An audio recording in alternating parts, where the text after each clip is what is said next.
Online gaming bill की लगातार खबरों के बीच एक बड़ी अपडेट हाथ लगी है। जी दोस्तों, जैसा कि आप सब जानते हैं, ऑनलाइन गेमिंग बिल की जो हियरिंग सुप्रीम कोर्ट में चल रही है, एक एडवाइजरी सामने आई है जहां पे ऑल इंडिया गेमिंग फेडरेशन ने एक बयान जारी किया है। आज की इस वीडियो में आपको पूरी इंफॉर्मेशन दूंगा कि ऑनलाइन गेमिंग बिल के जो संशोधन है, जिसको लागू करने के बाद ही मनी कॉन्टेस्ट चालू होंगे, तो वो कब होगा, किस दिन होगा और अगली हियरिंग किस डेट को है, इसके बारे में बात करते हैं। क्योंकि मनी गेमिंग बिल में एक चीज पूरी तरीके से मेंशन है कि वो नॉन ऑथराइज्ड गेम को बाहर कर देंगे, और ये चीज आप लोगों को समझ के चलना है कि कुछ ऐसे गेम्स होंगे जो पूरी तरीके से मार्केट से बाहर हो जाएंगे। क्या उनमें ड्रीम 11 का भी नाम है, क्या उनमें माई 11 सर्कल का भी नाम है, इसके बारे में आगे वीडियो में बात करने वाले हैं। तो वीडियो एज वेल एज बहुत ही छोटी सी होने वाली है, तो वीडियो को लास्ट एंड तक वॉच करना। और चैनल पे अगर पहली बार आप लोगों का आगमन हुआ है तो चैनल को भी सब्सक्राइब कर लीजिएगा, ताकि हर इंफॉर्मेशन आप लोगों को यहाँ पे देखने को मिलती रहे। आइए दोस्तों, थोड़ा सा समझते हैं कि ड्रीम 11 में क्या प्रतिबंध लग जाएगा या तो इसकी वापसी संभव है। 2026 में क्या अपडेट हो सकते हैं और फैंटेसी क्रिकेट की वापसी कब होगी, ये सबसे बड़ा सवाल है। और सुप्रीम कोर्ट इस पे अपनी क्या निर्णायक चीजें सुनवा सकता है, आइए इस पे भी आपको मैं डिटेल में जानकारी देता हूं। तो सबसे पहले चलेंगे दोस्तों, यहाँ पे हम लोग यहाँ पे नेक्स्ट स्लाइड में बात करेंगे कि फैंटेसी यूजर्स के लिए ऐसा क्या सुप्रीम कोर्ट की तरफ से आदेश आया है कि आप लोगों को पूरी तरीके से अश्योरिटी मिल जाएगी कि गेमिंग बिल में मनी कॉन्टेस्ट के लिए क्या चीजें हो सकती हैं। सबसे पहले जितने भी फैंटेसी यूजर्स हैं उनके लिए दोस्तों एक गुड न्यूज सामने निकल के आ रही है। अब दोस्तों गुड न्यूज क्या है, किस चीज को लेकर यहाँ पे सुप्रीम कोर्ट में सुनवाई होगी, तो मैं आपको बता दूं कि तमाम अफवाहों के बीच जितने भी स्किल बेस्ड फैंटेसी एप्लीकेशन है, इनकी वापसी के मजबूत संकेत मिले हैं। और ये जो रिपोर्ट है दोस्तों, ये पूरी तरीके से फैक्ट पे बेस्ड है, अदालती सुनवाई और इंडस्ट्री इनसाइडर्स की जानकारी पे भी आधारित है। तो ये काफी बड़ी अपडेट है कि मनी कॉन्टेस्ट को बहुत ही जल्दी रिलीज किया जा सकता है। आप लोगों को पता है T20 वर्ल्ड कप चल रहा है, और इसी वर्ल्ड कप के चलते चलते उम्मीद थी कि मनी कॉन्टेस्ट वापस आ जाएंगे, लेकिन ऐसा हुआ नहीं। चीजों को थोड़ा बहुत डिफ्रेंशिएट किया गया और मनी कॉन्टेस्ट को अभी भी पूरी तरीके से अनस्टेबलाइज किया गया है, यानी कि मतलब पेड कॉन्टेस्ट नहीं है। बाकी प्राइस पूल में कंपनी वाले अपनी मर्जी से जो भी हो वो दे रहे हैं। तो यहाँ पे दोस्तों एक सबसे बड़ा फैक्ट है, वो क्या है कि जितने भी आगामी मैचेस हैं, जैसे कि अभी IPL बाकी है, जो कि सबसे बड़ा टूर्नामेंट माना जाता है भाई, वहां पे 74-75 मैचेस होते हैं, तो एक बहुत बड़ा टूर्नामेंट है। उसके साथ साथ जितने भी स्किल बेस्ड फैंटेसी एप्लीकेशन है, यहां से इनकी वापसी का काफी बड़ा निस्तारण सामने देखने को मिल रहा है।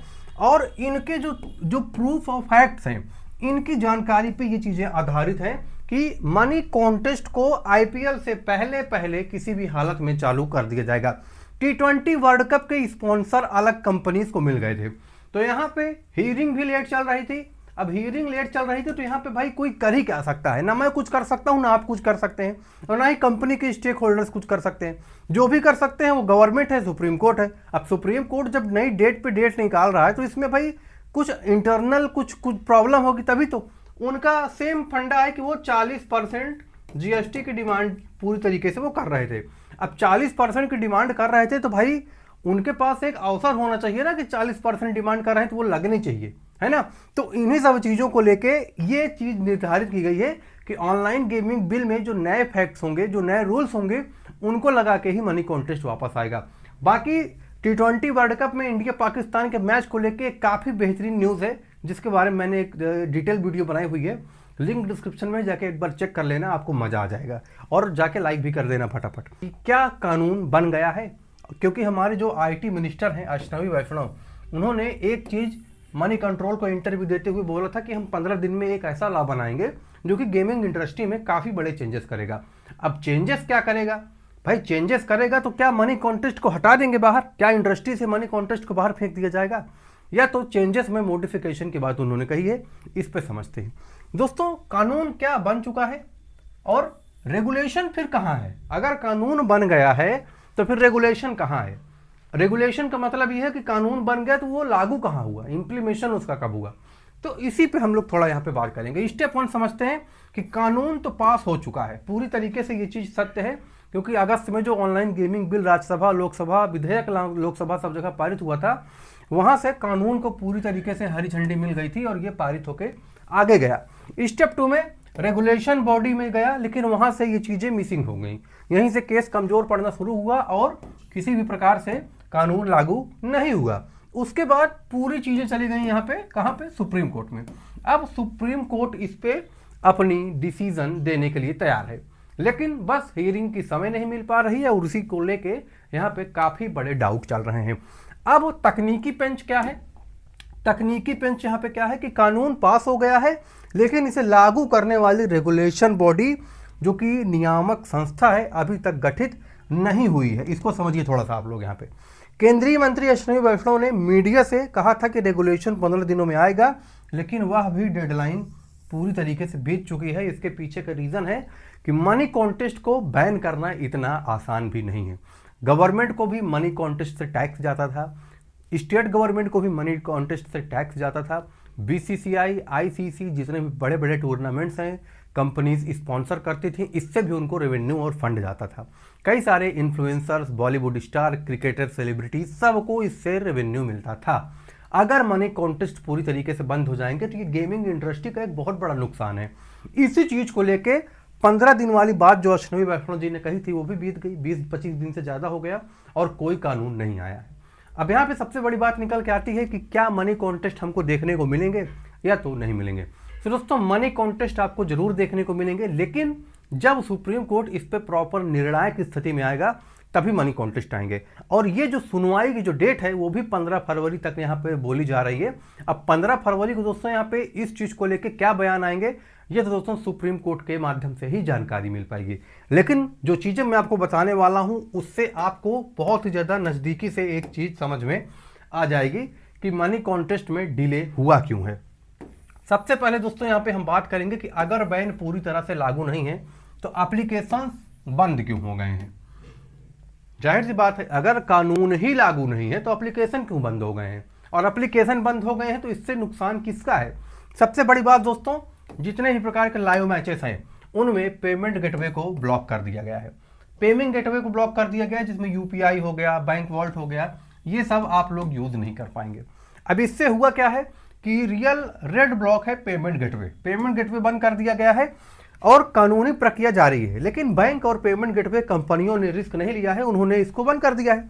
उन्होंने गेमिंग कंपनियों के लिए लेन देन, ट्रांजैक्शन की सुविधा बंद कर दी है, जिससे कि उनको लग रहा था कि मनी फंडिंग चीजें होती थी। इसीलिए बड़ी कंपनियां ड्रीम 11, माई 11 सर्कल काम नहीं कर रही हैं। आप लोग फ्री कॉन्टेस्ट खेल सकते हैं लेकिन पेड कॉन्टेस्ट नहीं खेल सकते, जबकि कुछ छोटे एप्लीकेशन जुगाड़ या शॉपिंग के नाम पे चल रहे हैं। अब यहाँ पे देखने को एक चीज ये देखा जा सकता है कि मनी कॉन्टेस्ट को बंद करने में गवर्नमेंट ने सोचा नहीं, उन्होंने मनी कॉन्टेस्ट को बंद कर दिया कि हाँ इससे कई लोगों को एडिक्शन लग रही है, लत लग रही है, ये सब बोल के। लेकिन मेन मुद्दा यहाँ पे क्या था दोस्तों, मेन फंडा था यहाँ पे कंपनी के ऊपर 40% जीएसटी थोपना, और यही बात सुप्रीम कोर्ट भी मान रही है, क्योंकि ऑलरेडी सुप्रीम कोर्ट ड्रीम 11 को गेम ऑफ स्किल बोल चुका है। अब जब सुप्रीम कोर्ट ने लागू कर दिया था तो भाई उसको मानना चाहिए ना। अगर सुप्रीम कोर्ट ने एक बार कोई चीज बोला है तो उसको फिर मानना चाहिए। तो यहाँ पे माना नहीं गया और केंद्रीय मंत्री ने आके यहाँ पे पूरी तरीके से इस पर प्रतिबंध लगा दिया।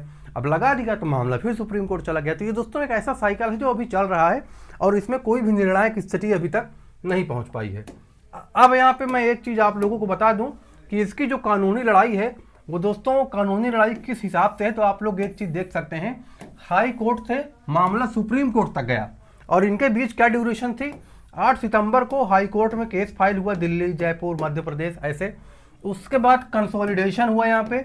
4 नवंबर को सुप्रीम कोर्ट में फर्स्ट हियरिंग लगी थी, 26 नवंबर को सुप्रीम कोर्ट में सेकंड हियरिंग लगी थी और गेमिंग कंपनियों ने अलग अलग हाई कोर्ट में याचिकाएं दायर की, जिन्हें बाद में सुप्रीम कोर्ट में एक साथ मर्ज कर दिया गया। क्योंकि अगर भारत देश में 3-4 हाई कोर्ट में एक केस चल रहा है तो वो बड़ा केस माना जाता है, फिर उसको सुप्रीम कोर्ट सौंप दिया जाता है कि भैया आप सीनियर कमेटी हैं, आप ही इस पे अपना राय और डिसीजन दीजिए।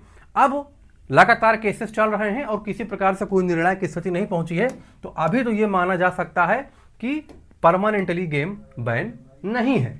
ठीक है, गेम बैन नहीं है, बस इसको थोड़ा सा यहाँ पे मॉडिफाई किया गया है। कोर्ट में सरकार का अहम बयान यह है कि हमने अभी तक तकनीकी रूप से बैन नहीं लगाया है क्योंकि रेगुलेशन अभी तक आए नहीं है। तो अब इसमें बैन का कोई सीन है नहीं, लेकिन बस पेमेंट गेटवे अब जो भी उनका इंटरनली मैटर हो, बैंक्स के साथ, यूपीआई ट्रांजैक्शन के साथ उन्होंने इसको नहीं लगाया है। सुनवाई के दौरान जब गेमिंग कंपनियों ने भारी नुकसान का यहाँ पे हवाला दिया तो सरकारी वकील ने यह स्पष्ट किया कि इसका अर्थ है कि वर्तमान में फैंटेसी खेलना गैर कानूनी नहीं है, समस्या केवल रेगुलेशन और पेमेंट गेटवे की है जो कि अभी तक चालू नहीं हुए हैं।